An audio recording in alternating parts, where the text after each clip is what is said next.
नमस्कार दोस्तों, Vinesh classes GS special में आपका बहुत बहुत स्वागत है। तो लास्ट टाइम हम लोगों ने फिजिक्स के हीट टॉपिक को बहुत अच्छे से कंप्लीट कर लिया था। हीट से रिलेटेड लगभग 100 क्वेश्चंस हम लोगों ने बहुत ही अच्छे से देख करके अपना काम जो है किया था। लगभग हीट टॉपिक के हम लोगों ने 100 क्वेश्चंस किए थे बहुत अच्छी तरीके से। पूरा हीट टॉपिक भी जो हम लोगों ने बहुत बढ़िया तरीके से वो डिस्कस किया। ठीक है, तो अब हम लोग चलेंगे मैकेनिक्स के पार्ट में। यहाँ से जो चैप्टर्स हैं उनकी एक सीरीज चलेगी।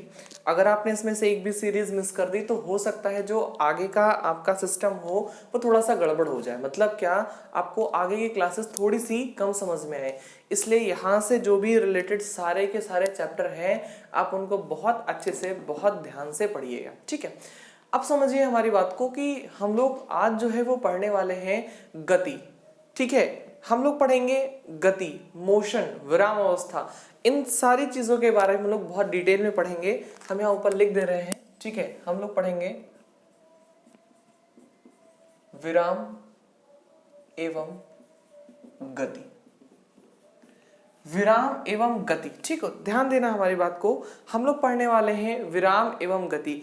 सबको पता है कि विराम क्या चीज होती है। विराम मतलब होता है आपका रेस्ट। ठीक है, विराम मतलब क्या होता है आपका रेस्ट, और गति मतलब क्या होता है आपका मोशन होता है। क्या होता है आपका मोशन होता है। ठीक है, विराम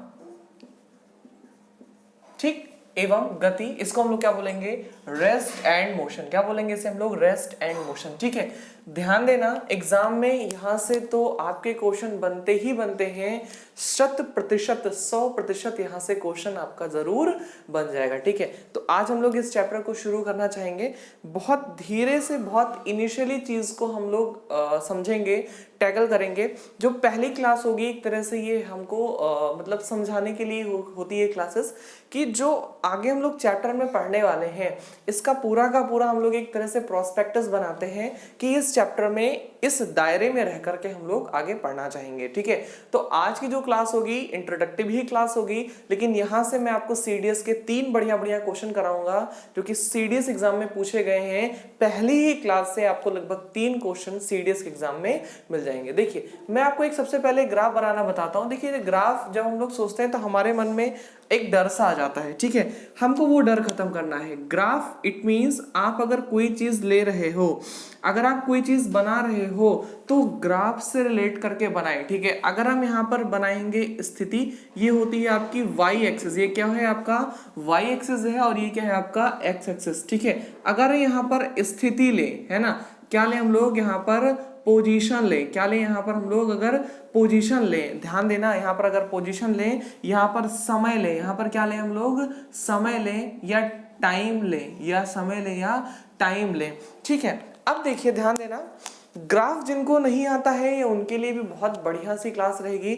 मैं पूरी तरीके से इसमें आपको ग्राफ को टैकल करना बताऊंगा कि ग्राफ हम देखते कैसे हैं, ग्राफ को हम लोग टैकल कैसे करते हैं, सारी चीजें बहुत ध्यान से समझ लीजिए। एक मैंने ये ग्राफ बनाया, वाई एक्सिस में हमने पोजीशन ले लिया, एक्स एक्सिस में हमने क्या ले लिया आपका टाइम ले लिया। वाई एक्सिस में हमने क्या ले लिया आपकी पोजीशन ले ली, और एक्स एक्सिस में हमने क्या ले लिया आपका टाइम ले लिया। अब ध्यान देने वाली बात है, इस ग्राफ को हम क्या बोलेंगे, ध्यान देना, इस ग्राफ को हम क्या बोलेंगे, समय स्थिति ग्राफ या स्थिति समय ग्राफ। ध्यान देना, इसे हम लोग बोलेंगे पोजीशन टाइम ग्राफ। क्या बोलेंगे, पोजीशन टाइम ग्राफ। जो वाई एक्सिस पर होगा वो पहले होगा, जो एक्स एक्सिस पर होगा वो क्या होगा आपके बाद में काउंट होगा। इसीलिए से हम लोग क्या बोलेंगे, इसे बोलेंगे हम लोग पोजीशन टाइम ग्राफ, स्थिति समय ग्राफ।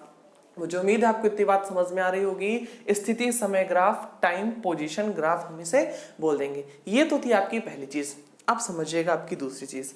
अगर इस ग्राफ में हम 2 बिंदु कहीं ले लें, ध्यान देना, अगर हम कभी भी देखते हैं ग्राफ तो रिलेट करके देखते हैं। ग्राफ रिलेशन के लिए ही होता है।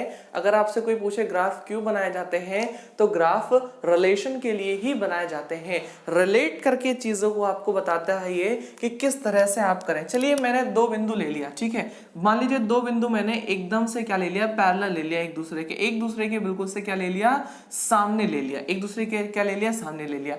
अब इस बिंदु से एक परपेंडिकुलर बिना सोचे समझे आप एक्स एक्सिस पे गिरा दीजिए। ठीक है, बिना सोचे समझे आप एक जो है परपेंडिकुलर एक्स एक्सिस पे गिरा दीजिए, इससे भी आप एक्स एक्सिस पे ऐसे गिरा दें, ठीक है। और एक लाइन जो है आप वाई एक्सिस से मिला दें, इनकी भी और इनकी भी, चूंकि भाई दोनों की पोजीशन क्या है, ये है, तो एक ही लाइन में दोनों बन जाएंगे, ठीक है। अच्छा, अब हमारी बात समझना, जैसे अगर यहाँ पर हमने टाइम लिया है तो यहाँ पर ले लें, जैसे मैंने कहा यहाँ पर ये हो गया 1 घंटा, यहाँ हो गया ये 2 घंटा, यहाँ हो गया ये 3 घंटा, ठीक है, यहाँ हो गया 4 घंटा 5 घंटा। 1 kilometre, 2 kilometre, 3 kilometre, 4 kilometre, 5 kilometre, 6 kilometre, ठीक। मैं यहाँ लिख देता हूँ 1 km, 2 km, 3 km, 4 km, 5 km, ठीक है, और 6 km। क्या आपको मेरी इतनी बात समझ में आ रही है? मैंने टाइम पोजीशन पर टाइम ले लिया, 1 घंटा, 2 घंटा, 3 घंटा, 4 घंटा। मैंने जो आपकी स्थिति थी, जो आपकी पोजीशन थी, मैंने उस पर आपके किलोमीटर्स को दर्शा दिया। मैंने आपके किलोमीटर को बता दिया कि 1 किलोमीटर, 2 किलोमीटर, 3 किलोमीटर, 4 किलोमीटर, ठीक है। अब समझना, 1 घंटे पर कोई दिक्कत नहीं है, 2 घंटे पर जो वस्तु थी वो कहाँ थी आपके, ये 4 किलोमीटर है, 4 किलोमीटर पे थी। 3 घंटे पर भी आपकी वस्तु कहाँ है, 4 किलोमीटर है। भाई ये देखो पोजीशन बन रही है ना, यहाँ पर ये 4 किलोमीटर वाली, ये बन रही 4 किलोमीटर वाली, यानी 2 घंटे पर वस्तु कहाँ है आपके, 4 किलोमीटर पर है, और 3 घंटे पर भी वस्तु कहाँ है आपके, 4 ही किलोमीटर पर है। यानी टाइम तो बढ़ रहा है, टाइम तो बढ़ रहा है, लेकिन पोजीशन वही की वही है। टाइम तो बढ़ रहा है लेकिन पोजीशन वही की वही है। मतलब क्या कि आपकी जो वस्तु है वो है विराम अवस्था में, आपकी जो वस्तु है वो कहाँ है, आपके विराम अवस्था में है। आपकी जो वस्तु है वो कहाँ पर है, आपके विराम अवस्था में है। ध्यान देना, मैं अगर आपको विराम अवस्था ऐसे बता देता कि समय के साथ साथ जो है पोजीशन ना बदले तो वस्तु विराम अवस्था में है, समझ तो जाते। लेकिन इस तरह से आपके एग्जाम में क्वेश्चन अब बनते हैं, आपको ग्राफ दे देगा और ग्राफ से पूछेगा। फिर मैं बता रहा हूं 3 क्वेश्चन कराऊंगा सीडीएस का, बहुत प्यारा प्यारा सा, ठीक है। तो ये चीज समझना कि टाइम तो आपका बढ़ रहा है लेकिन पोजीशन आपकी वही की वही है। आप सोचोगे सर पोजीशन तो बढ़े, ढुई ऐसे करके इधर बढ़ रही, नहीं ऐसा नहीं, पोजीशन थोड़ा ना बढ़ रही है भैया। पोजीशन 4 किलोमीटर, ये जो पूरी की पूरी लाइन होगी, ये पूरी की पूरी लाइन होगी, ये 4 किलोमीटर की ही लाइन होगी। यानी 2 घंटे पर भी 4 किलोमीटर, 3 घंटे पर भी क्या है आपका 4 ही किलोमीटर, 2 घंटे पर भी 4 किलोमीटर, 3 घंटे पर भी 4 किलोमीटर। यानी टाइम तो आपका बढ़ रहा है लेकिन स्थिति आपकी वही की वही है, पोजीशन एज इट इज है आपकी। दैट इज क्लियर कि when time is increase but the body is not moving one place to another, that is called rest. इसे हम क्या कहते हैं, रेस्ट कहते हैं। मतलब क्या हुआ कि टाइम के साथ साथ पोजीशन नहीं बदल रही है, इसका मतलब क्या है, रेस्ट है। ये तो हो गई एक बात। दूसरी बात सिंपल तरीके से सीखें। जैसे आपने कहा मैं यहां हूं, 10 मिनट बाद फिर आप देखें फिर मैं यहां हूं, 2 दिन बाद देखे फिर मैं यहाँ हूँ, 3 दिन बाद देखे फिर मैं यहाँ हूँ। क्या लीजिए इंसान है, कहीं हिल डुल ही नहीं रहा है, कहीं जा ही नहीं रहा है। मतलब क्या, मैं रेस्ट पे हूँ, टाइम तो बढ़ा 1 दिन, 2 दिन, 4 दिन, 5 दिन, 10 दिन, 12 दिन, 15 दिन, 20 दिन, लेकिन मैं जो हूँ मैं अपनी जगह पर क्या हूँ, कॉन्स्टेंट हूँ, मैं कहीं हिल ही डुल नहीं रहा। समझ में आई बात कि टाइम के रिस्पेक्ट में जब बॉडी की जो पोजीशन है, टाइम के रिस्पेक्ट में जो बॉडी की पोजीशन है, अगर वो चेंज नहीं हो रही है, अगर वो चेंज नहीं हो रही है तो उसे हम क्या कहते हैं कि sir body is at rest. Body क्या है आपकी, रेस्ट में है। बॉडी क्या है आपके, रेस्ट में है। इतनी बातें मुझे उम्मीद है आपको समझ में आ गई होंगी कि टाइम के रिस्पेक्ट में अगर जो है पोजीशन नहीं चेंज हो रही है तो बॉडी क्या है, रेस्ट में है। एक तीसरा एग्जांपल लेते हैं, समझिएगा। मान लीजिए आप दिल्ली में रह रहे हैं, ठीक है, मान लीजिए दिल्ली में रह रहे हैं, 1 घंटे बाद आप दिल्ली में ही हैं, लॉकडाउन लग गया, 21 दिन बाद भी आप दिल्ली में, फिर लॉकडाउन लग गया, फिर लगभग 2-3 महीने आप दिल्ली में ही हैं। मतलब आपकी जो पोजीशन है वो एक जगह पर कांस्टेंट है, आप रुके हुए हो, कहीं मूव नहीं कर रहे हो। मतलब क्या, टाइम तो गुजर रहा है, टाइम तो जा रहा है, लेकिन टाइम जा रहा है लेकिन आपकी पोजीशन नहीं चेंज हो रही। इसे हम लोग क्या कहते हैं, इसे हम लोग कहते हैं रेस्ट कहते हैं। इसे हम लोग क्या कहते हैं, रेस्ट कहते हैं। सर इस बात को नोट कर लें एक बार और इसमें थोड़ा सा लिखेंगे यदि समय बढ़ता है लेकिन समय के साथ साथ स्थिति में कोई परिवर्तन ना हो, लेकिन समय के साथ साथ स्थिति में कोई परिवर्तन ना हो तो वस्तु विराम में मानी जाती है। तो वस्तु विराम में मानी जाती है। विराम मतलब रुकी हुई, स्थिर, स्टॉप, पोजीशन क्या हो, कांस्टेंट हो, ठीक है, विराम में मानी जाती है, विराम में मानी जाती है। अर्थात वस्तु स्थिर है, अर्थात वस्तु स्थिर है। इंग्लिश में ऐसा लिखेंगे कि when the position of any object is not change respect of time, that means the object is at rest। Object कहां पर है, आपके रेस्ट पर है, ठीक है। इतनी बातें मुझे उम्मीद है आपको समझ में आ गई होंगी कि अगर टाइम के साथ साथ पोजीशन नहीं चेंज हो रही है तो वस्तु स्थिर है, रुकी हुई है विराम में, ठीक है। अच्छा, एक और ग्राफ बनाते हैं, जरा सा आप मुझे बताइएगा। मैंने कहा फिर से वही लेंगे जैसा हम लोगों ने लिया था, फिर से वही लेंगे, इसको थोड़ा सा इधर बनाएंगे। ये आपका एक्स एक्सिस था ही, ठीक। एक ग्राफ और बनाएंगे इसी के बिल्कुल से, तभी आपको ज्यादा समझ में आएगा।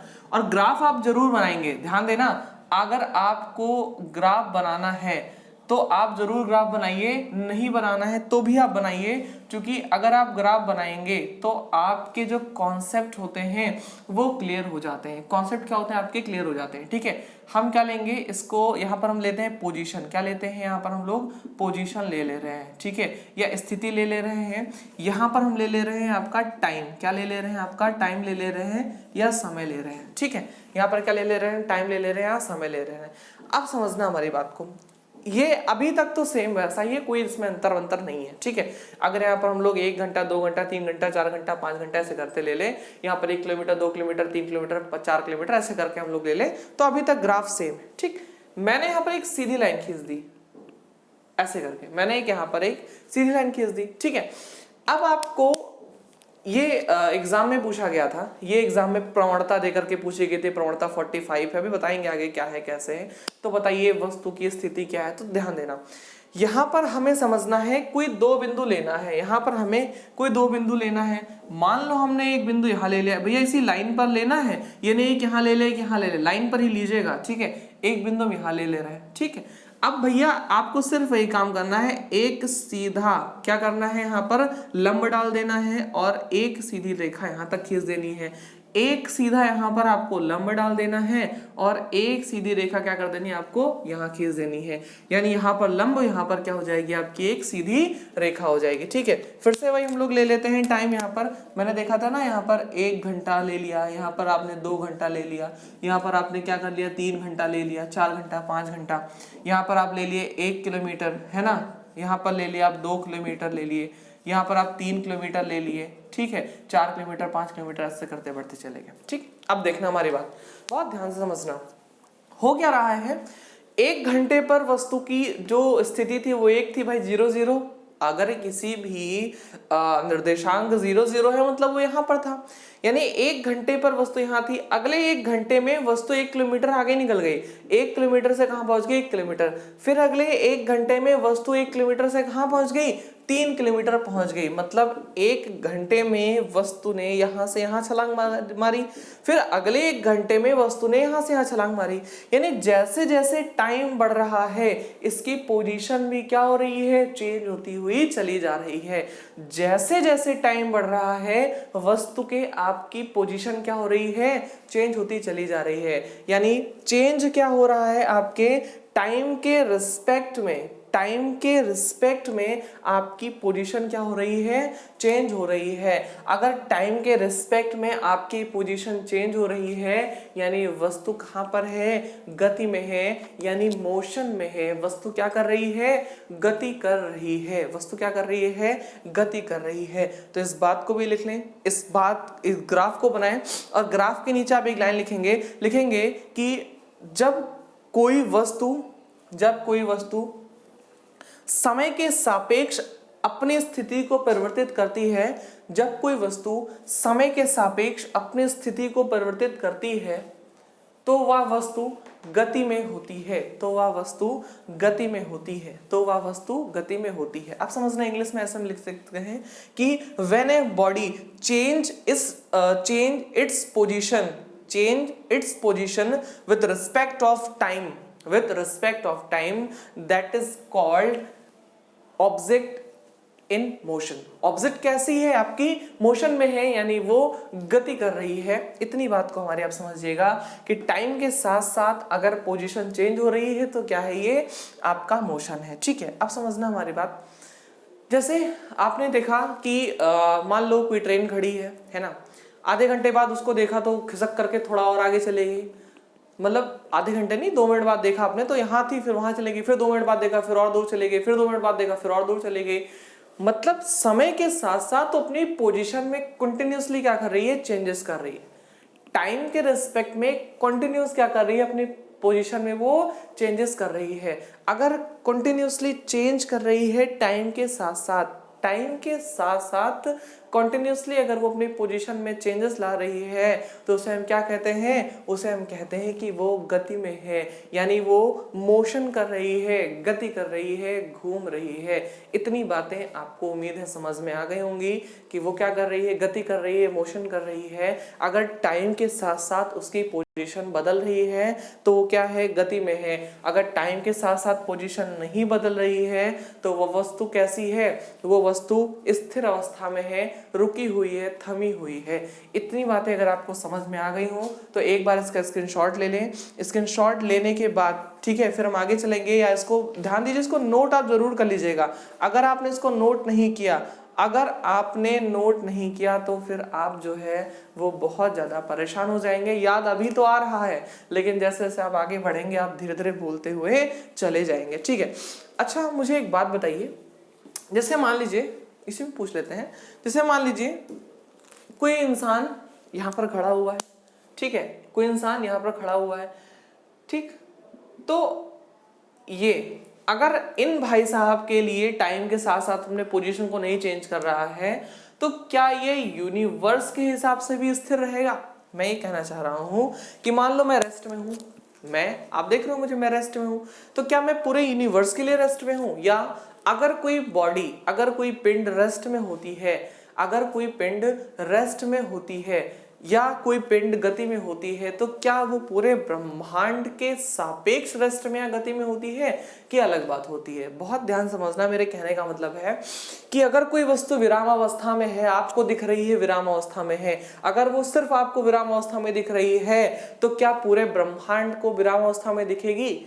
क्या पूरे ब्रह्मांड को विराम अवस्था में दिखेगी? अगर हाँ तो क्यों, और नहीं तो क्यों नहीं ऐसा है? इस बात को आप मुझे बताएं। ठीक है, तो समझना हमारी बात को, हम लोग इसको ध्यान देते हैं, ध्यान दीजिएगा। जो गति है, जो विराम है, ये सापेक्ष मान होता है। ये क्या होता है? सापेक्ष, रिलेटिव क्या देता है? ये वैल्यू देता है। ध्यान दीजिएगा, रिलेटिव वैल्यू का मतलब क्या? एक के सापेक्ष दूसरा। रिलेटिव वैल्यू का मतलब क्या? एक के सापेक्ष दूसरा। इतनी बात आई समझ में? रिलेटिव वैल्यू का मतलब क्या हुआ कि एक के सापेक्ष दूसरा मान ये देता है। अगर ये निरपेक्ष मान होता, निरपेक्ष मतलब क्या? कांस्टेंट मान होता, तो अगर कोई वस्तु रुकी है तो पूरी दुनिया के लिए रुकी है। अगर कोई वस्तु रुकी है तो पूरी दुनिया के लिए रुकी है। कब? जब ये क्या देता? निरपेक्ष मान देता। अभी ये क्या है? आपका सापेक्ष मान है। जितनी भी चीजें गतियां विराम में होती हैं ये सब के सब सापेक्ष मान होती हैं। रिलेटिविटी पर ये डिपेंड करती हैं, रिलेटिव वैल्यू को ये शो करती हैं कि किस तरह से रिलेटिव वैल्यू आपकी होगी, तब ये सापेक्ष और निरपेक्ष होंगे। तब ये क्या होंगे? सापेक्ष और निरपेक्ष होंगे। ध्यान देना मेरी बात को, इस बात को हम प्रूव भी करेंगे। कैसे? सपोज दैट 3-4 लोग हम लोग जा रहे हैं, मैंने टूर का प्लान किया था, मान लीजिए हम लोग टूर जा रहे हैं, है ना। टूर में हम लोग एक मिनी बस में बैठे हुए हैं, मान लो 18-20 लोग हैं, हम यहाँ पर ऐसे बैठे हुए, आप हमारे सामने बैठे, हम लोग अंताक्षरी खेल रहे हैं बढ़िया से, है ना। आप भी गाना गा रहे हो, हम भी गाना गा रहे हैं, आपके सामने हम बैठे हुए हैं, आपकी आंखों से रुके हुए दिख रहे हैं। टाइम तो बीत रहा है, 1 घंटा हुआ, फैजाबाद पहुंचे, अगले घंटे में हम लोग पता नहीं इलाहाबाद पहुंचे, बनारस पहुंचे, कहाँ पहुंचे। टाइम तो बीत रहा है लेकिन हम आपकी आंखों के सामने रुके हुए हैं, यानी क्या है, हम आपके लिए स्थिर हैं, आपके लिए हम स्थिर हैं, विराम में हैं। लेकिन मान लो हमारी बस जा रही है ऐसे, ठीक है, हमारी बस ऐसे जा रही है, आपके सापेक्ष तो हम चुपचाप स्थिर में बैठे हुए गाना गा रहे हैं, लेकिन मान लो कोई बाहर से बंदा देख रहा है हमारी बस ऐसे जा रही, तो क्या कह रहे हैं, वाह सर तो गाना गा रहे हैं, ऐसे सर भी हैं जो गाना भी गाते हैं, ठीक है। तो है क्या कि बस जो है वो जा रही है, आपको तो हम विराम में दिख रहे हैं, लेकिन बाहर वाले को हम कैसे दिखेंगे, गति में दिखेंगे। अरे बस एक सेकंड में यहां थी, अगले सेकंड में वहां पहुंच गई, अगले सेकंड में वहां पहुंच गई, मतलब टाइम के साथ साथ बस ने अपनी पोजीशन को क्या कर लिया, चेंज कर लिया। इट मीन्स क्या, अगर हम आपकी नजरों में विराम में है तो जरूरी नहीं कि विराम में ही है, अगर हम आपकी नजरों में विराम में हैं, रुके हुए हैं, तो जरूरी नहीं है कि हम क्या हो, विराम में ही हो या रुके हुए हो, ठीक है। हो सकता है किसी और के सापेक्ष मेरी गति चल रही हो, ठीक है। एक एग्जांपल ये हो गया। दूसरा एग्जांपल समझना, मान लीजिए हम लोग ट्रेन में ही जा रहे हैं, ठीक है, फिर से सीधा सा एग्जांपल, हम लोग ट्रेन में जा रहे हैं, ठीक, ट्रेन में सारे लोग बैठ करके खूब मजे से चेस खेल रहे हैं, लूडो खेल रहे हैं, कैरम, कुछ भी जो भी गेम होते हैं वो खेल रहे हैं ना, किसी को कोई परेशान कर रहा है।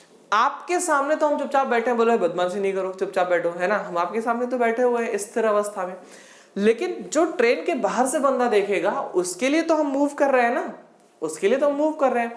इट मींस आप मुझे देख रहे हो, ये आपके ऊपर डिपेंड करता है कि जो ऑब्जर्वर है वो किस तरह से एक ऑब्जेक्ट को देखता है। मतलब जो आपकी गति है, जो आपकी विराम है, वो एक ऑब्जर्वर के ऊपर डिपेंड करता है कि ऑब्जर्वर कहां से उस चीज को देख रहा है, ऑब्जर्वर कहां से उस चीज को देख रहा है, इस बात पर ये निर्भर करता है। ध्यान देना ये बात। अगर मान लीजिए हम एक चौथा एग्जांपल ले लें, मान लीजिए आपकी क्या है, ये सूर्य है और ये है आपकी क्या, पृथ्वी, ठीक है। अच्छा, हमको तो यहां से दिख रहा है ना कि सूर्य आपका रुका हुआ है एक जगह पर, ठीक, सूर्य आपका एक जगह पर रुका हुआ है, लेकिन एक्चुअली में सूर्य क्या कर रहा है, मूव कर रहा है, सूर्य सन क्या कर रहा है, मूव कर रहा है, ठीक।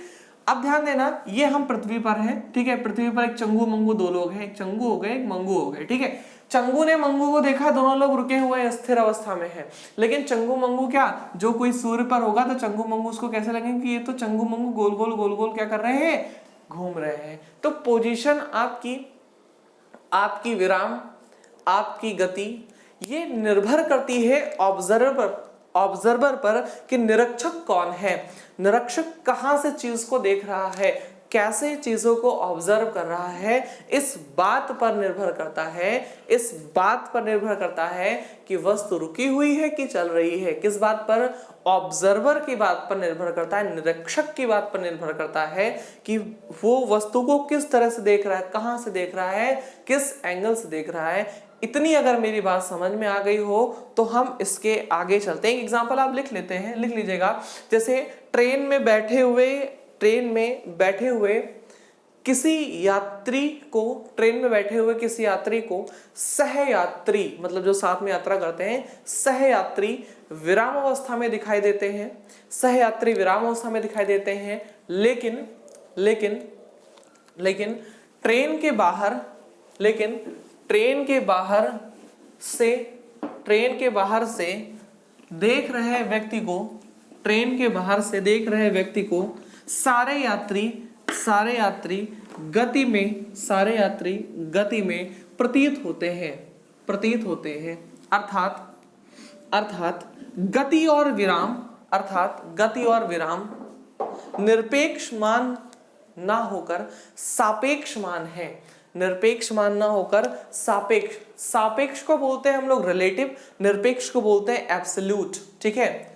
तो ऐसा हम लोग लिख सकते हैं कि rest and motion is not absolute value, it is relative value. ये क्या है, आपकी रिलेटिव वैल्यू है, and it depends on observer, कि ऑब्जर्वर कहां से चीजों को ऑब्जर्व कर रहा है, कहां से देख रहा है, इस बात पर निर्भर करता है कि आपको वस्तु रुकी हुई लगेगी, चलती हुई लगेगी, दौड़ती हुई लगेगी कि कैसी लगेगी, ठीक है। तो इस बात को आप लिख लें कि विराम और गति दोनों क्या है, आपके निरपेक्ष मान है, दोनों क्या है, आपके निरपेक्ष मान है, दोनों क्या है, आपके निरपेक्ष मान है, ठीक है। इतनी बात मुझे उम्मीद है आपको समझ में आ गई कि दोनों निरपेक्ष मान है, ठीक है। अच्छा, एक चीज अभी मैंने आपको पहले ही बता दिया था कि अगर हमने इधर लिया पोजीशन और इधर लिया टाइम, तो उसे हम क्या बोलेंगे, पोजीशन टाइम ग्राफ बोलेंगे। क्या बोलेंगे हम लोग उसे, स्थिति समय ग्राफ बोलेंगे। ठीक, अच्छा एक एग्जाम में क्वेश्चन आया हुआ था, सीडीएस के एग्जाम में क्वेश्चन था, ग्राफ नहीं बना था, सिर्फ लैंग्वेज दी थी। ग्राफ नहीं बना था, सिर्फ लैंग्वेज दी थी। उसने ये लैंग्वेज दी थी कि एक वस्तु समय अक्ष के समांतर चल रही है। एक वस्तु समय अक्ष के समांतर चल रही है। एक वस्तु समय अक्ष के समांतर है, रखी हुई है या चल रही है। वो वस्तु ऑप्शन ए विराम में है, वो वस्तु ऑप्शन बी गति में है, ऑप्शन सी ए और बी दोनों, ऑप्शन डी कह नहीं सकते। देखो उसने कहा क्या था कि कोई वस्तु है वो समय अक्ष के समांतर है। भैया इधर हमने पोजीशन लिया था, इधर हमने टाइम लिया था। ठीक है, समय अक्ष के समांतर यानी टाइम जो आपका एक्सिस है, एक्स वाला, इसके क्या है, पैरेलल है। इसके क्या है, पैरेलल। ये सीडीएस का क्वेश्चन था, बहुत ट्रेंडिंग क्वेश्चन था, इसमें बहुत सारे लोग फंस गए थे। ठीक है, अब उसने बोला कि टाइम एक्सिस के क्या है, ये पैरेलल है भैया। अब अगर ये टाइम एक्सिस के पैरेलल, तो मुझे एक बात बताएं, मैंने अगर कोई दो बिंदु ले लिया, एक बिंदु यहां ले लिया, ठीक है, यहां से ऐसे इस पे डाल दिया, एक बिंदु यहां ले लिया, यहां से इस पे ऐसे डाल दिया, तो टाइम तो बढ़ रहा है लेकिन इसकी पोजीशन वही की वही है। इट मींस वस्तु कैसी है आपकी, विराम में है। वस्तु कैसी है, विराम में है। भैया बहुत से लोग तो इसको समझ ही नहीं पाए कि ऑब्जेक्ट एट रेस्ट, ऑब्जेक्ट क्या है, रेस्ट में, क्वेश्चन ही नहीं समझ पाए। सोचे समय अक्ष के समांतर, ये समय अक्ष क्या होता है, ये कहाँ का चिड़िया है, आउट ऑफ सिलेबस आ गया। बीएससी का पूछ ले, कुछ लोग ने तो कहा, एक लोग मेरे भैया पीएचडी कर रहे थे, उन्होंने बोला कि पीएचडी का क्वेश्चन पूछ लिया इसने। पीएचडी का क्वेश्चन नहीं था ये। ठीक है, जब लोग नहीं समझ पाते तो क्या कहते हैं, एमएससी का था, पीएचडी का था, कोई कैट का बोल दे, है ना, कोई उससे भी बड़े एग्जाम का बोल दे, कोई आईएएस का बोल दे, ऐसा कुछ नहीं है। ठीक है, अगर आपने चीजों को ढंग से पढ़ा है, ढंग से पढ़ने के बाद ढंग से क्वेश्चन किया है, तो ही आप सॉल्व कर सकते हो। अदरवाइज अगर आप सिर्फ पढ़ ही लिए पूरी थ्योरी, आप सॉल्व नहीं कर सकते हो, कोई भी पेपर आप सॉल्व नहीं कर सकते हो, ये मेरी 100% गारंटी है। जब तक आप प्रीवियस ईयर के क्वेश्चन नहीं लगाओगे, जब तक आप प्रैक्टिस सेट नहीं लगाओगे, जब तक आप सॉल्व पेपर नहीं लगाओगे, जब तक क्वेश्चन की प्रैक्टिस नहीं करोगे, तब तक कोई भी एग्जाम आप क्रैक नहीं कर सकते हो। लाख पढ़ लो, 2 4 5 साल, 10 साल, 20 साल, पढ़ते रहो, डजंट मैटर। जब तक आप क्वेश्चन को टैकल करना नहीं सीखोगे, एक एम बनाइए, मुझे ये पेपर निकालना है, उस पेपर के लिए जियो। जब तक वो पेपर ना हो जाए तब तक उस पेपर के लिए जियो, है ना। अगर आपने मान लीजिए कोई भी फॉर्म भरा, मान लो आपने एनडीए के फॉर्म भर दिया, ठीक है, मान लो आपने एफकैट का फॉर्म भर दिया, ठीक है, कोई भी फॉर्म भर दिया, मान लो आपने एसएससी का फॉर्म भर दिया। अगर आपने एसएससी का फॉर्म भरा है तो जब तक उसका पेपर नहीं होता आप एसएससी के लिए जियो मतलब क्या, कि आप एसएससी का सिलेबस, सबसे पहली गलती तो हम लोग क्या करते हैं, पहले फॉर्म भरते हैं तब सिलेबस देखते हैं। सबसे पहली गलती हम ये करते हैं कि पहले फॉर्म भर देते हैं तब सिलेबस देखते हैं। भैया मेरे, राखी के बंधन को निभाओ, पहले आप सिलेबस देखो, है ना। सिलेबस में एक एक चीज को टिक करो, आपका क्या पोर्शन कमजोर है, क्या पोर्शन बहुत कमजोर है। ये नहीं कह सकते मजबूत है मेरा ये सिस्टम, ऐसा पॉसिबल नहीं है कि कोई ये कह सके कि मेरा ये एकदम से पक्का है। ठीक है, हाँ ये कह सकते हो जो मैथ्स के टीचर हैं बोले कि भैया मैथ मेरे पूरे के पूरे आ जाएंगे, जीएस वाले बोले मेरे जीएस में पूरे के पूरे आ जाएंगे। ठीक है, मैं एक दो एक्सेप्शन केस की बात नहीं कर रहा, मैं रियलिटी की बात कर रहा हूँ कि आपके सारे पोर्शन नहीं मजबूत हो सकते हैं। आप सिलेबस निकालो, सिलेबस के अकॉर्डिंग भैया अगर आप खुद का आकलन करोगे तो आपसे बड़ा ऑब्जर्वर आपका कोई नहीं हो सकता। जितना अच्छा आप अपने आप को जानते हो उतना अच्छा मैं या आपके माँ बाप आपको नहीं जान पाएंगे। आपको ये पता है कि आपका कौन सा टॉपिक कितना कमजोर है। सिलेबस डाउनलोड करें, ठीक है, सिलेबस को आप टिक करें, उसको प्रिंट आउट निकलवाएं, उसको आप टिक करें, अंडरलाइन करें, ये पोर्शन मेरा तैयार है, उसको एक अलग कागज में लिखें कि इतने पोर्शन मुझे तैयार करने हैं नॉर्मल। फिर जो उसके बाद वाले जो आपको बहुत ज्यादा नीड है, बहुत ज्यादा कमजोर पोर्शन है, आप उसको लिखें, ये सबसे ज्यादा मुझे तैयार करना है। और एक अगले पेज में जो जो टॉपिक आप तैयार करते जाएं उस पर टिक करते जाएं, ठीक है। अगर आप ये सोचो कि हम पहले बहुत पढ़ लेंगे, पूरे पेपर का सिलेबस पढ़ लेंगे 2 बार 3 बार 4 बार तब टेस्ट पेपर लगाएंगे, भाई साहब कभी सफल नहीं होगे। ठीक है, आप एक बार पढ़ो सिलेबस, फिर एसएससी का अगर आप एग्जाम के लिए भर रहे हो, एफकैट के लिए भर रहे हो, उसके लास्ट ईयर प्रीवियस ईयर के शॉर्ट पेपर लाओ, अब तो मार्केट में हर एक चीज मिल जाती है। सॉल्ट पेपर जैसे अगर आप लेकर के आओगे, लास्ट 20 ईयर के सॉल्ट पेपर ले लो, लास्ट 30 ईयर के सॉल्ट पेपर ले लो, आप जितने ज्यादा पेपर लगाओगे, ध्यान देना प्रैक्टिस सेट नहीं लगाना है अभी आपको सॉल्ट पेपर लगाना है, ठीक है। प्रैक्टिस सेट भाड़ में जाए, अभी प्रैक्टिस सेट नहीं, सिर्फ सॉल्ट पेपर। लगभग प्रीवियस ईयर के 15 से 20 सॉल्ट पेपर लगा डालो, आपको खुद ब खुद एक आइडिया लग जाएगा कि आप कितने पानी में। और ऐसा मत लगाना कि एक क्वेश्चन लगाया जाए चाय बना करके पी आए, है ना, एक क्वेश्चन बनाया जाए कुछ खा ले, ठीक है, एक क्वेश्चन लगाया फिर जाए कुछ कर रहा है, ऐसा नहीं करना है। आप जैसे एग्जाम में बैठते हो, प्रेजेंस ऑफ माइंड आपका आपके पेपर पे होना चाहिए। आपको ये नहीं लगना चाहिए कि घर पे बैठा आराम से मस्ती में पेंसिल ले ली, टिक कर। बहुत से लोग कहते हैं सर टेस्ट दे रहे थे, मजाक मजाक में टेस्ट दे दिया, 50 से 40 नंबर आ गया, है ना, मजाक मजाक में ऐसे अंधी चुक्की मारते चले गए। ऐसा नहीं करना है आपको। आप पेपर दो तो पेपर की औकात के हिसाब से उसे रिस्पेक्ट दो। अगर आप पेपर दे रहे हो या कोई भी सॉल्ट पेपर लगा रहे हो तो उसे समझना है आपको, ठीक है। आप समझ के चीजों को लगाइए। अगर एक बार आप इन सारी चीजों को कर लेंगे तो 100% सफलता मिलेगी। तो क्वेश्चंस लगाना बहुत जरूरी है। सीडीएस के पेपर में क्वेश्चन आया था, बहुत से लोग कंफ्यूज हो गए क्या है क्या नहीं, ठीक है। अगर आपको चीजें पता होती बिल्कुल जीरो लेवल से, तब भी आप ना कर पाते। जब तक इस क्वेश्चन को आपकी आंखों के आगे से गुजारा ना जाए, अब इस टाइप के कितने भी मैं क्वेश्चन लगवा दूं। इसीलिए तो कहते हैं कि पेपर में सिर्फ वही बच्चा सफल होता है, पेपर में सिर्फ वही बच्चा सफल होता है जो पेपर के 80% क्वेश्चनों को कहीं ना कहीं पढ़ा हुआ या देखा हुआ होता है। सिर्फ पेपर में वही बच्चा सफल होता है और कोई सफल नहीं हो सकता। आप 20 दिन पढ़ाई किए हो या 20 साल पढ़ाई किए हो, आप 20 दिन पढ़ाई किए हो, 20 साल पढ़ाई किए हो, जब तक आप सॉल्व नहीं करेंगे, मॉक टेस्ट नहीं देंगे, टेस्ट सीरीज नहीं देंगे, सॉल्व पेपर नहीं लगाएंगे, आप सक्सेसफुल नहीं होंगे। इस बात की आप गारंटी ले लो, लिख करके रख लो। इसलिए आज से ही शुरू करें, कोई भी टॉपिक पढ़े उसके क्वेश्चन जरूर लगाएं, ठीक है। तो अब देखो, जैसे मैंने कहा कि पोजीशन जो है आपकी चेंज हो ही नहीं रही है, टाइम बढ़ रहा है। तो टाइम के बढ़ने के साथ साथ अगर पोजीशन नहीं चेंज हो रही है, इट मींस क्या है, जो आपकी वस्तु है वो कहां पर है, आपके रेस्ट पर है। आपकी वस्तु कहां पर है, आपके रेस्ट पर है। तो आप इसमें लिखेंगे वस्तु विराम अवस्था में है, क्योंकि समय के सापेक्ष वस्तु की स्थिति में कोई परिवर्तन नहीं आ रहा है। समय के सापेक्ष वस्तु की स्थिति में कोई परिवर्तन नहीं आ रहा है, इसीलिए आपकी वस्तु कैसी है, विराम अवस्था में। आपकी वस्तु कैसी है, विराम अवस्था में है। मुझे उम्मीद है आपको इतनी बातें समझ में आ गई। चलिए एक और हम क्वेश्चन लेते हैं। ये भी सीडीएस का एक क्वेश्चन है, शायद सीडीएस 2012 में क्वेश्चन ये पूछा गया था, ठीक। सीडीएस जो है 2012 में क्वेश्चन पूछा गया था, बहुत प्यारा सा है। इसमें भी लैंग्वेज था। उसने एक चीज ऐसा दिया था कि एक वस्तु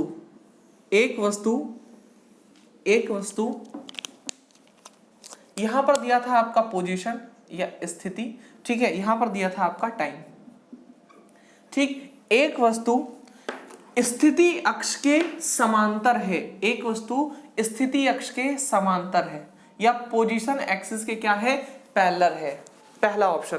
वस्तु विराम में है, ठीक है, वस्तु कहां पर है, रेस्ट में है, या वस्तु क्या है आपकी गति में है, ठीक है, या ए व बी दोनों है, या सी है कह नहीं सकते, ठीक है, कह नहीं सकते। चलिए बताएं, मोस्ट इंपॉर्टेंट है, 4 ऑप्शन है, A B C D, A B C और डी। ध्यान देना हमारी बात को। इसमें आप क्या ऑब्जर्व कर पा रहे हो, सबसे पहली चीज जो नीड होती है, इनिशियल नीड होती है 2 पॉइंट लेने की। 2 पॉइंट लो खटाक से, इसी रेखा पर लेंगे नहीं, एक रेखा पे ले लें, जया पे ले लें, एक सुषमा पे ले लें, नहीं, आप इसी रेखा पर ही 2 पॉइंट लेंगे। मान लीजिए मैंने कोई 2 बिंदु ऐसे ले लिया, इन रेखा भैया पर या रेखा बहन जी पर 2 बिंदु ऐसे ले लिया, ठीक है। अब एक बिंदु को 2 जो है मैंने ऐसे मिला दिया और एक बिंदु को जो है मैंने वो ऐसे मिला दिया, ठीक है। ये मान लो आपका है 0 किलोमीटर, यहां पर है, यहां पर आपका 1 किलोमीटर है, यहां पर आपका 2 किलोमीटर है, ठीक। टाइम वही आपका 1 मिनट, 2 मिनट यहां मान ले रहे हैं, 2 मिनट यहां मान ले रहे हैं, चलिए 2 मिनट, ठीक है, 3 मिनट, 4 मिनट, 5 मिनट, ऐसा करके। अब मुझे एक बात बताइए, आप लोग ध्यान से देखिएगा, क्या ये संभव है कि तीसरे मिनट में व्यक्ति एक पोजीशन, दो पोजीशन, एक और बिंदी ले तो यहाँ पोजीशन, यहाँ बिंदी ले तो यहाँ पोजीशन, क्या ये संभव है कि एक व्यक्ति एक ही समय में अलग अलग स्थानों पर हो सकता है? क्या यह संभव है कि एक व्यक्ति एक ही समय में अलग अलग स्थानों पर हो सकता है? इस ग्राफ को देखिए, बहुत ध्यान से देखिए और फिर मुझे बताइए, क्या यह संभव है कि एक व्यक्ति एक ही समय में इतने अलग अलग पोजीशन पर रह सकता है? अगर हाँ तो बताइए, अगर आपको लग रहा हो तो ध्यान देना हमारी बात को कि एक ही समय में 1 किलोमीटर पर भी, एक ही समय में 2 किलोमीटर पर भी। अच्छा, मैं यहाँ किलोमीटर ना लेकर के थोड़ा और लॉन्ग डिस्टेंस ले लेता हूँ। जैसे मैंने यहाँ पर कहा इसको लखनऊ, ठीक है, मैंने यहाँ पर कहा ये आपका दिल्ली है, ठीक है, मैंने यहाँ पर कहा आपका ये मुंबई है, मैंने यहाँ पर कहा ये आपका आंध्र प्रदेश, कुछ भी मान लीजिए, ठीक है। तो क्या ये संभव है एक ही समय में व्यक्ति आपके लखनऊ भी है, उसी समय में आपके दिल्ली में भी है, उसी समय में आपके मुंबई में भी है, उसी समय में आपके पटना में भी है? क्या यह पॉसिबल है? आप कहेंगे नहीं सर, बिल्कुल नहीं संभव है। ये कैसे पॉसिबल हो जाएगा कि टाइम के साथ साथ आप जो है अपनी पोजीशन को चेंज कर रहे हैं, लेकिन टाइम ये नहीं बढ़ रहा है और आपकी पोजीशन चेंज होती चली जा रही है? तो ये ग्राफ संभव ही नहीं है। ये ग्राफ अगर हम लोग बात करें तो ये ग्राफ ही नहीं संभव है, यानी ऑप्शन डी तो इसका सही होगा। अब देखना है इसकी हमारी बातों को, हम लोग अब इनकी अपनी बातों को देखना चाहेंगे। ये ग्राफ क्यों नहीं संभव है, इस बात को पहले लिखो, फिर मैं आपको एक दो मूवी भी बताऊंगा इसके ऊपर बनी हुई है। इसी ग्राफ के ऊपर मूवीज बनती हैं, जो टाइम ट्रेवल लोग करते हैं वो यही ग्राफ होता है आपका, ठीक है। लिखेंगे यह ग्राफ संभव ही नहीं है, यह ग्राफ संभव ही नहीं है, यह ग्राफ संभव ही नहीं है, क्योंकि ब्रह्मांड में एक ही समय पर किसी वस्तु की अलग अलग स्थितियां, एक ही समय पर किसी वस्तु की अलग अलग स्थितियां, एक ही समय पर किसी वस्तु की अलग अलग स्थितियां संभव ही नहीं है, संभव ही नहीं है। एक ही समय पर किसी वस्तु की अलग अलग स्थितियां संभव ही नहीं है कि अलग अलग टाइम पोजीशन पर क्या होता जाए, ये चेंज करता जाए, पॉसिबल ही नहीं भैया, तो कहां से करेगा, ये पॉसिबल ही नहीं है, ठीक है। अच्छा, आप कहेंगे सर क्यों नहीं पॉसिबल है, मैं अपनी स्पीड बहुत ज्यादा कर लूं, मैं अपनी स्पीड बहुत ज्यादा कर लूं। भैया कितना कर लोगे, कितना कर लेंगे आप अपनी स्पीड? आपको पता है कि पूरे ब्रह्मांड में अगर सबसे तेज कोई चीज चलती है तो वो चलती है प्रकाश, लाइट से तेज पूरी दुनिया में कोई चीज, पूरे ब्रह्मांड में कोई चीज चलती नहीं है। जब लाइट की स्पीड 3 × 10⁸ मीटर पर सेकेंड या 3 लाख किलोमीटर पर सेकेंड है, जब लाइट की स्पीड इतनी है तो आप कितनी स्पीड कर लोगे? आप कितनी स्पीड कर लोगे? लाइट को भी सन से अर्थ तक आने में 8 मिनट का समय लगता है भाइयों, तो आप क्या उनसे भी आगे चले जाओगे? लाइट से भी तेज स्पीड हो जाएगी ना भैया, बिल्कुल संभव नहीं है, ठीक है। अच्छा, इसके ऊपर एक मूवी बनी थी दृश्यम, आप लोगों ने देखी भी हुई, अजय देवगन की मूवी थी। उसने क्राइम सीन पर यह प्रूव किया कि जब क्राइम हुआ, मान लो क्राइम यहां पर हुआ, लखनऊ में क्राइम हुआ, ठीक है, लखनऊ में क्राइम हुआ, तो उसने ये प्रूफ किया कि जब क्राइम हुआ तो मैं लखनऊ में ना भैया दिल्ली में था, मैं लखनऊ में नहीं, कहां था, मैं दिल्ली में था, ठीक है। इस बात को ध्यान देना, उसने लोगों के माइंड में चीजें डाल दी। अगर आपने दृश्य मूवी नहीं देखी तो आप देख लीजिएगा, बहुत प्यारी सी मूवी है, 2-2.5 घंटे की मूवी है, बहुत मजा आएगा आपको देखने में, और मतलब आपको जानकारी भी मिलेगी कि कैसे क्राइम करते हैं, हाउ टू क्राइम, ठीक है। एक्चुअली में आपको दिमाग आपका जो है हिल जाएगा, ऐसी मूवी बहुत बढ़िया सी। तो उसमें है क्या, इसमें बता रहा है कि उसने ये प्रूव कर दिया कि मैं उस टाइम में यहाँ था ही नहीं, मैं उस टाइम में यहाँ था। जैसे आप मान लो कोई क्राइम किए, कहीं भी गए, तो किसी तरह से आप उसे ये प्रूव कर दो, मैं होटल में सुबह 9 बजे एंट्री किया, अगर 10 बजे मर्डर हो रहा है तो मैं वहां कैसे हो सकता हूँ? एग्जिट आप कहीं पीछे से कर लो, अपना काम वाम करके फिर आप पीछे से एंट्री मार लो, फिर आप रात के 8 बजे वहां से एग्जिट करो, चेकआउट करो, है ना, ये भी तो पॉसिबल है। तो ये चीज समझिएगा कि आपको एक ही समय में 2 अलग अलग पोजीशन नहीं हो सकती है। अगर आप इंसान हो, फिलहाल सारे लोग इंसान ही हैं, जितने लोग वीडियो देख रहे हैं सब इंसान ही होंगे। अगर आप इंसान हो तो एक समय में आपकी 2 पोजीशन पॉसिबल ही नहीं है, एक समय में आपकी 2 पोजीशन संभव ही नहीं है। एक समय में क्या होगी, आपकी एक ही क्या है, आपकी एक ही पोजीशन हो सकती है, तो यहां हो या तो यहां हो जाए, ठीक है। क्या हमारी इतनी बात समझ में आई? क्या हमारी इतनी बात समझ में आई? अगर आ गई तो एक और क्वेश्चन लेंगे, ये भी सीडीएस का ही क्वेश्चन था, ठीक है। ये जो आपका क्वेश्चन है सीडीएस का था। इसके बाद जो क्वेश्चन ले रहे हैं ये भी आपके सीडीएस में पूछा गया, सीडीएस 2015 का क्वेश्चन है, जो आपसे अब ग्राफ बना करके पूछना चाह रहे हैं, ठीक है, जो आपसे हम ग्राफ बना करके पूछना चाह रहे हैं। ध्यान देना, इस चैप्टर में हम आपको बहुत ढंग से बहुत डिटेल में पढ़ाएंगे, लेकिन अभी एक्चुअली में जो हम शुरुआत कर रहे हैं तो शुरुआत हम इतने इनिशियल लेवल से कर रहे हैं, बिल्कुल जीरो लेवल से। अगर किसी बंदे को कुछ भी नहीं पता है तो इन वीडियोस से बड़े आराम से अपने पेपर के मार्क्स को बिल्ड कर सकता है, ठीक है।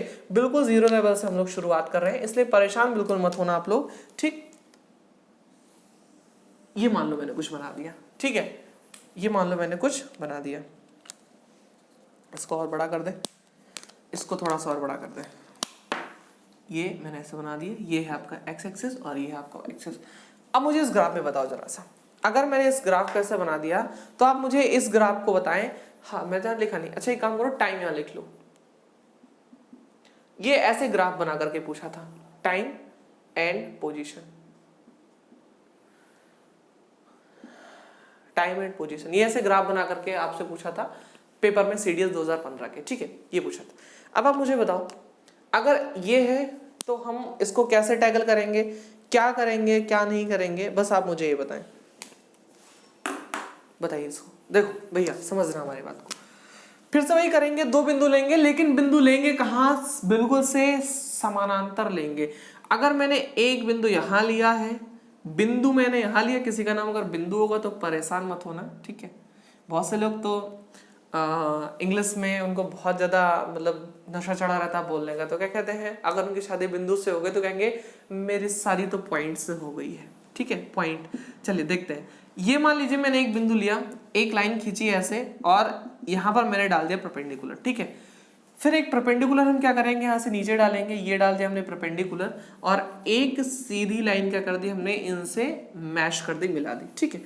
अब मुझे बताएं, अब आप मुझे बताएं कि क्या हो गया। मान लो ये था आपका लखनऊ, ठीक है, और लखनऊ के आगे मान लो हम लोग चलो कश्मीर चले जाते हैं, जम्मू और कश्मीर चले जाते हैं, ठीक है, अब तो अलग हो गया, लेकिन चलो कश्मीर ही चले जाते हैं, ठीक है, ये हो गया कश्मीर, श्रीनगर हो गया, कुल्लू मनाली, कुछ भी मान लीजिए, ठीक है। यानी टाइम आपका बढ़ ही नहीं रहा है, ये मान लो आपका 1 मिनट 1 घंटा 1 दिन 1 साल कुछ भी था, ये 2 मिनट 3 मिनट 4 मिनट, टाइम तो आपका नहीं बढ़ रहा है ना, लेकिन आप पोजीशन क्या हो रही है, लखनऊ से कश्मीर पहुंच गए। ये कैसे संभव है?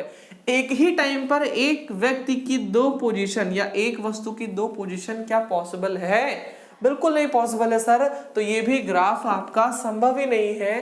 क्यों?